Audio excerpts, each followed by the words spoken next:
Hello, welcome to another Generative AI Club video. Today we're going to be talking about training a model, and you might be thinking, Tom, I kind of feel like you beat this horse dead. We've done so many videos like this. Let me tell you, today we're getting into a little more detail, so that's exciting for you guys out there. Really clever, right?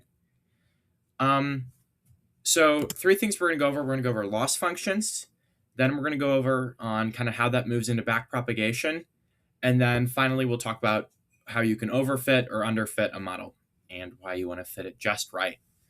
So, loss functions are going to be kind of the first thing that happens in this whole process of training a model. So, the model is constantly making predictions to check how wrong it was. And the loss function is kind of that's the score we attribute to that measures that mistake. So, for example, here we kind of have two um, loss function. So if you look at the mean squared error one, this would be for like things that are real numerical, right?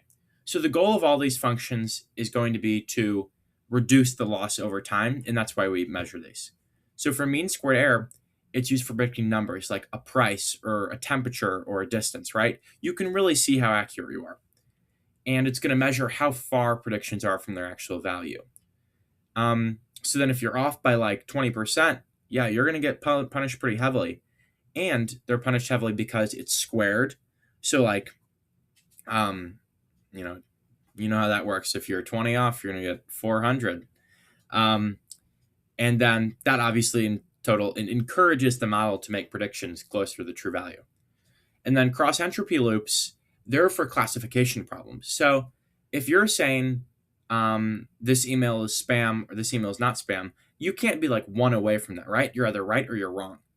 But what they can measure is the confidence, right, that the AI has. So if an AI says like, oh, I'm 99% confident this is spam, and it turns out to be not spam, then that's going to get punished heavily. So if you're highly confident and you're wrong, then that gets punished the most.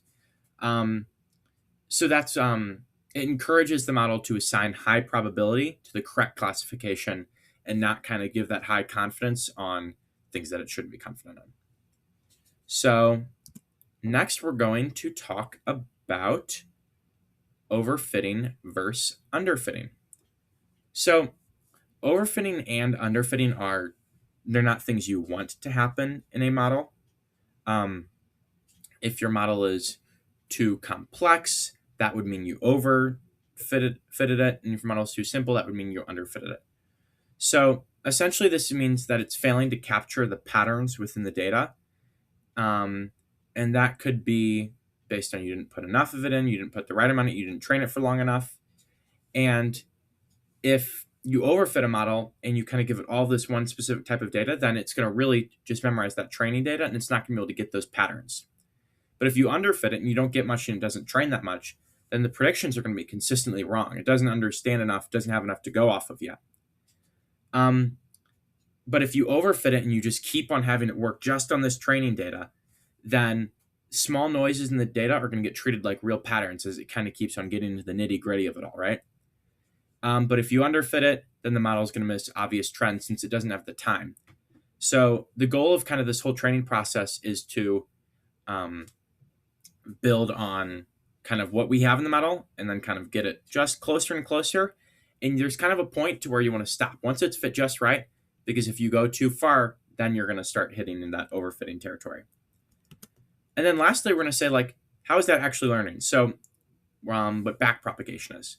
So it starts kind of with that error calculation that we mentioned earlier. And then the error is kind of sent backward through the network, layer by layer. Then we have the contribution analysis, and the system determines, okay, which connections within our model determined that mistake or created that mistake the most. And then the model is going to adjust the weights within it to reduce the error next time. And that's what we talked about last time. So the key factor here is that error calculation that we mentioned early on, those are the losses from earlier. So that's kind of how that all ties together.